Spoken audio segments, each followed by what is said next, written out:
Hello cancer, welcome to Guruma Hindi tarot. और ये reading है इस बारे में कि ये पर्सन हर वक्त आपके बारे में ही क्यों सोचता रहता है। ये रीडिंग है उस पर्सन के बारे में जो इस वक्त आपके दिमाग में है, चाहे ये आपके एक्स हो, चाहे ये आपके करंट पार्टनर हो, चाहे ये कोई ऐसा पर्सन हो जिसका आप पे क्रश है, या आपका जिस पे क्रश है, या कोई फ्रेंड या कोई भी। इस रीडिंग में मैं ये देखने की कोशिश करूंगी कि ये पर्सन आखिर क्यों इस टॉपिक पे इतना सोचता है और क्या सोचता रहता है दिन भर आपके बारे में। कौन सी ऐसी बात है जिसे ये इग्नोर कर ही नहीं पाते या जिसके बारे में ये सोचना बंद ही नहीं कर पाते हैं। तो चलिए आगे बढ़ते हैं और देखते हैं क्या मैसेजेस मिलते हैं हमें यूनिवर्स से। Messages for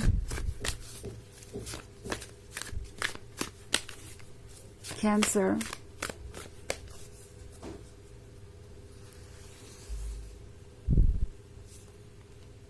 The Devil, Nine of Cups, Six of Cups, Wheel of Fortune and the Justice. Okay. आप इस पर्सन के लिए जैसा लगता है कि एक एम बन गए हैं, एक गोल बन गए हैं। इस पर्सन को लगता है कि आप उनके लिए ही बने हैं, आप उनके लिए ही इस दुनिया में आए थे। और द डेविल के साथ इस पर्सन के मन के अंदर कुछ ऐसे भी थॉट्स हैं जो बहुत ही क्लीन नहीं है, कह सकते हैं। यहाँ पे लस्ट एक बहुत बड़ा रोल प्ले कर रहा है। ये पर्सन आपसे फिजिकली अट्रैक्टेड है और इनके मन में लस्ट है और शायद इसलिए भी आपके बारे में हर वक्त सोचते रहते हैं। ओके, बट ये सिर्फ लस्ट तक ही सीमित नहीं है। लस्ट है बट सिर्फ लस्ट ही नहीं है, ये पर्सन फ्यूचर के बारे में भी सोच रहा है, क्योंकि सिक्स ऑफ कप्स के साथ ये सोच रहे हैं पास्ट के बारे में। जो भी टाइम आपने स्पेंड किया साथ में वो इनके लिए स्पेशल था ना। लस्ट यहाँ पे कोई प्रॉब्लम नहीं है, बट प्रॉब्लम इसलिए है क्योंकि ये पर्सन कुछ जल्दबाजी में है।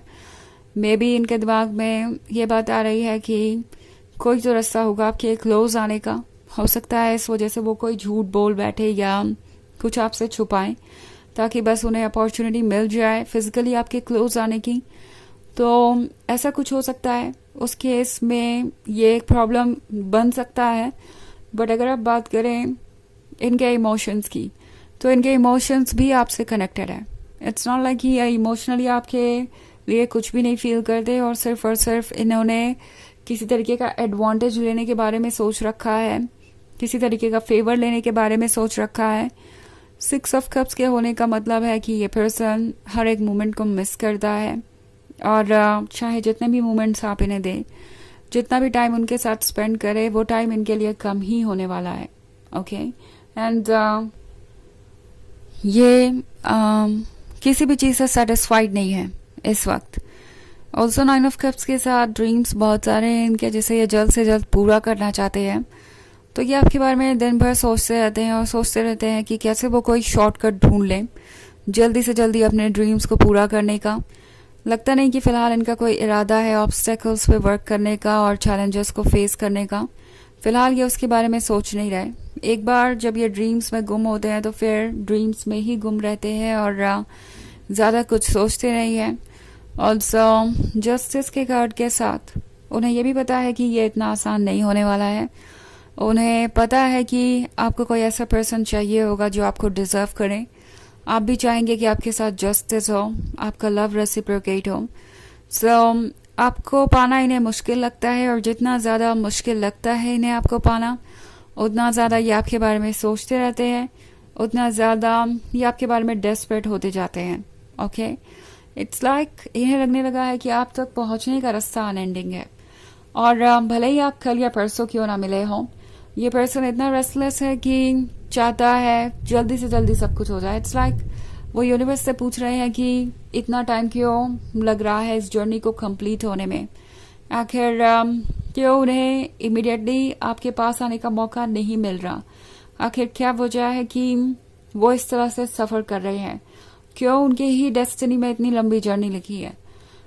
ये पर्सन बिल्कुल पेशेंस नहीं रख पा रहा और उसके कारण छोटी छोटी बातों से इरिटेट हो रहे हैं। छोटी छोटी बातों के बारे में कंप्लेन कर रहे हैं। इनफैक्ट ये चीज़ हो सकता है आपको इनके बिहेवियर में भी नज़र आए।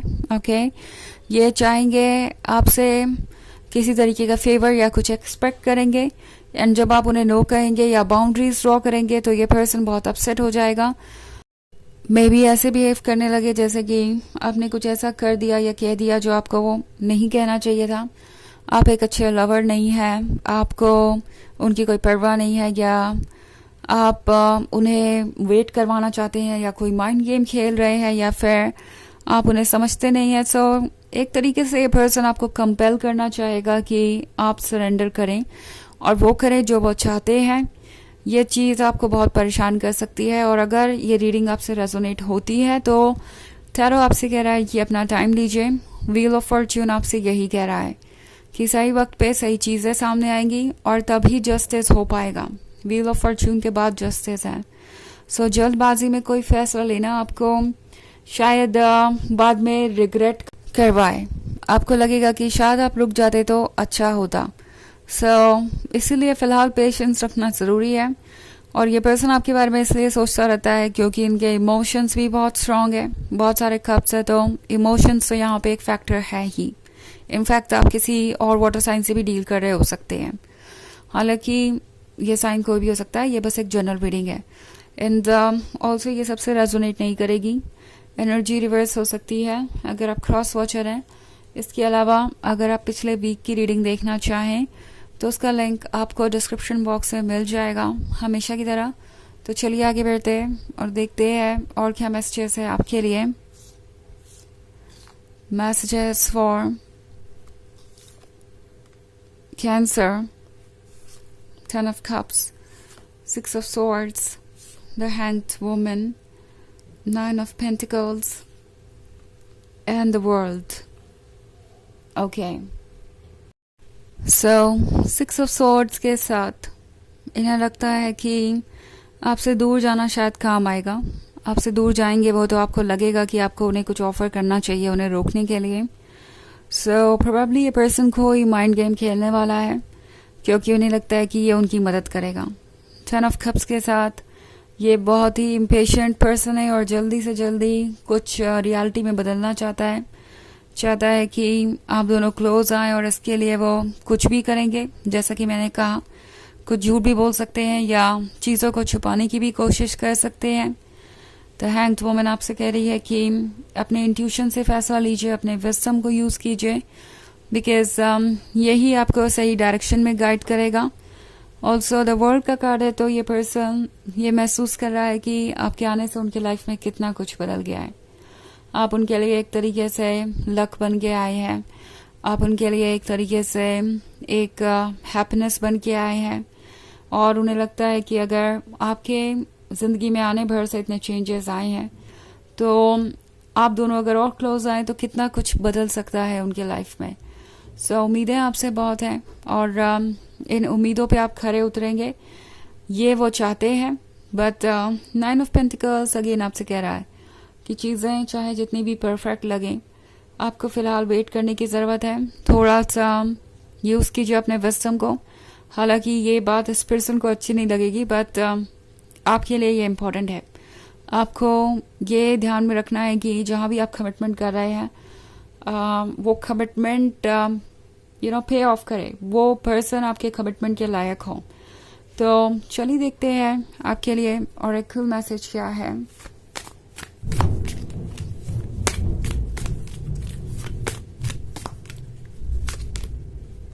प्लांट सीड्स, तो ये कार्ड एक नई शुरुआत के बारे में कह रहा है। ये पर्सन चाहता है कि आप दोनों नेक्स्ट लेवल पे बढ़ें, ओके, और कुछ नया ग्रो करें और ये रिलेशनशिप आगे बढ़े। बट देन आपको ये ध्यान रखना होगा कि अगर कोई सीड प्लांट करना है तो उसके लिए ग्राउंड प्रिपेयर्ड हो, उसके लिए कंडीशंस सुटेबल हो, तभी जाके वो सीड ग्रो कर पाएगा। सो ये श्योर करना आपका काम होगा। इनफैक्ट अपने इंट्यूशन को बस फॉलो कीजिए, आपको कोई एक्स्ट्रा कुछ करने की ज़रूरत नहीं है इस रिलेशनशिप को समझने के लिए। तो ये है रीडिंग इस बारे में कि ये पर्सन दिन भर आपके बारे में ही क्यों सोचता रहता है। आई होप आपको अच्छी लगी होगी। Thanks for watching. Till next video. Bye.